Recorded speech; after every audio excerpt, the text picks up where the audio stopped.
What's next? Well, it's time to do a radiator, fan, pump, and belt, and just, refresh this cooling system. So obviously I got to drain it.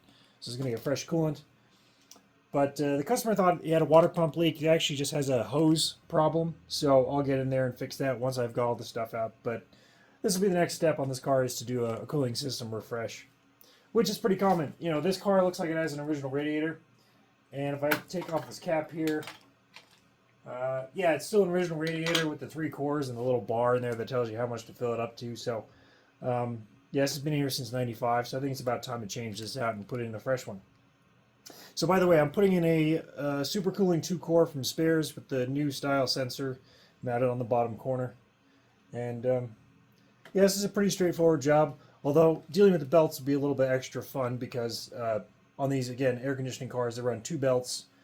They run off of the air conditioning compressor itself, but it's just one that runs the pump. So other than the belt kind of having to fuss about getting all this lined back up, it's pretty much a standard job on this car. So let's get started and get it drained, and I'll start ripping the stuff out.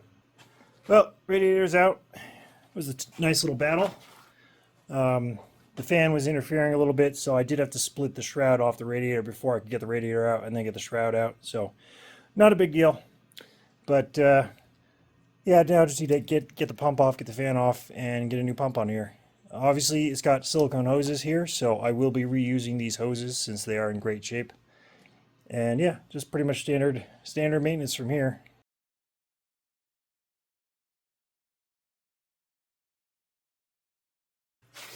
So I'm going to go ahead and do a thermostat replacement, and I was able to extract the rearmost bolt out. Very, very corroded.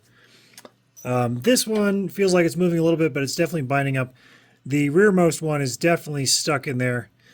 Now, what I'm going to do is I'm actually going to heat up the aluminum, because I find a lot of the corrosion happens right here in the aluminum, and see if that'll free up this bolt.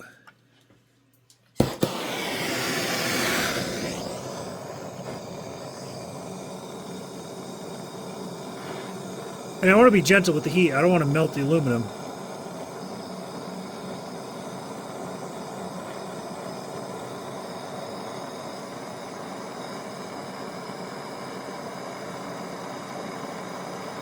Oh, there it goes. Okay. Yeah, see? So just a bit of heat, and it actually eased up the tension on this bolt. So now I can go ahead and remove it all the way without worrying about stripping out the threads in the head. So here are 2 of the 3 bolts, and you can see heavy corrosion along the shoulder, which is again the part inside the aluminum housing here. So if you guys are trying to take these bolts out and you think that there's a chance that they're in here really solidly, heat is a perfect option against this aluminum casing because it expands more than the bolt will, and it'll free up the rust and corrosion bonds that are happening here. Because if I turn this now with the 2 bolts free, the housing actually spins. So it means that the threads and the bolt are free, but the stress I was feeling earlier is because of the bolt and the housing have basically seized onto each other. So I'm going to go ahead and heat up this side, put a bolt back in here, and try to relieve the tension that the corrosion it has on this bolt before I work it out of here, just like I did on this one. So here we go, bolt number 3. And again, I'm just going for a gentle heat. The aluminum will get hot enough eventually.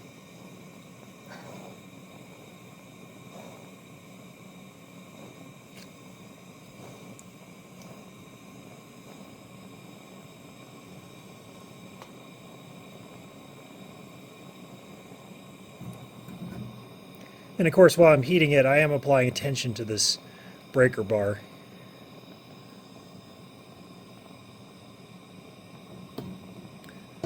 And there we go. It's starting to release.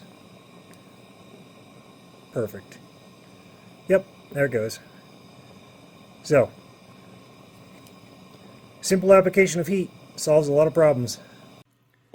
So I've gone in and cleaned up the head surface. And then while I was there, I gave the surfaces on the housing a flattening. I want to make sure there was no porosity or cracks between the bolt holes and the housing on the inside here.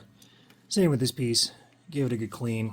Nothing wrong with it. Just, yeah, I think it was just a problem. The coolant had gone bad and wasn't protecting the the parts anymore. So go ahead and get some gaskets on here and get it all bolted back together. So I've got the new gaskets. I put sealant on all the housing surfaces to try and mitigate any future leakage. I've got a new thermostat in there, 88 Celsius. And in case you're wondering, I do add sealant to the threads to try and keep as much coolant in the head and out of these hollow passageways for the bolts to go into to try and prevent that corrosion from happening in the future. I would have preferred to have used new bolts, but I don't have any new ones with me, so I'm just going to reuse these. They'll be okay. But like I said, I do add sealant to the threads.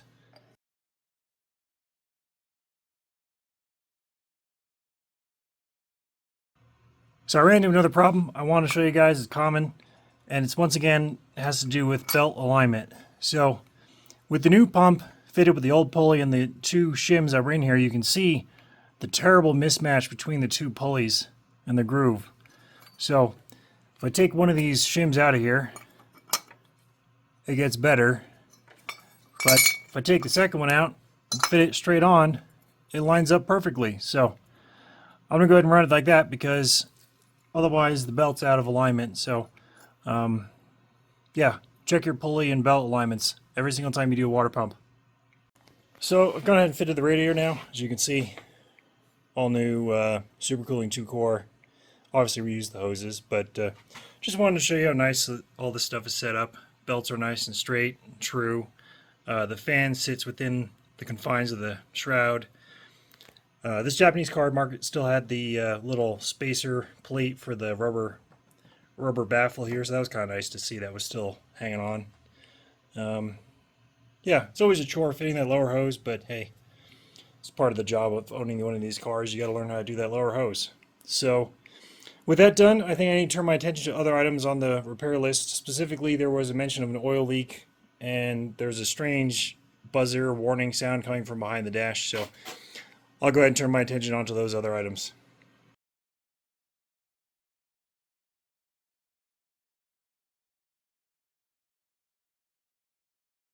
And there we go. The cooling system is all finished. I've gone in and fitted the customer's new valve cover. Looks really nice in there. And yeah, ignition system's finished. All the suspension work's done, obviously. So I was out test driving this car earlier, and it drives really well. Took a little time to get all of the wheel arch alignment, ride height clearance set up. I've left it just a little higher than I want because once these cones settle in, the whole thing is going to settle down a bit. So I've kind of compensated for that initial bedding in process of the cones by giving it a little bit extra ride height here. Also, there's clearance issues with the arches and the wheels or tires and the inner steel there. This car really should have had a short steering rack installed when they put in these oversized wheels and tires just to limit the amount of travel, or come in here and cut off that sheet metal in this corner. But either way, this is kind of the ride height that is necessary to keep these things from rubbing on bumps and stuff. Now on full lock it will rub a little bit, but for the majority of driving it's fine. Yeah, like I said, drives really nice now, nice and quiet, comfortable. Well needed on this car. So I think that's it. If you guys got any questions or comments, let me know down in the comment section. And as always, thanks for watching. I'll see you guys soon.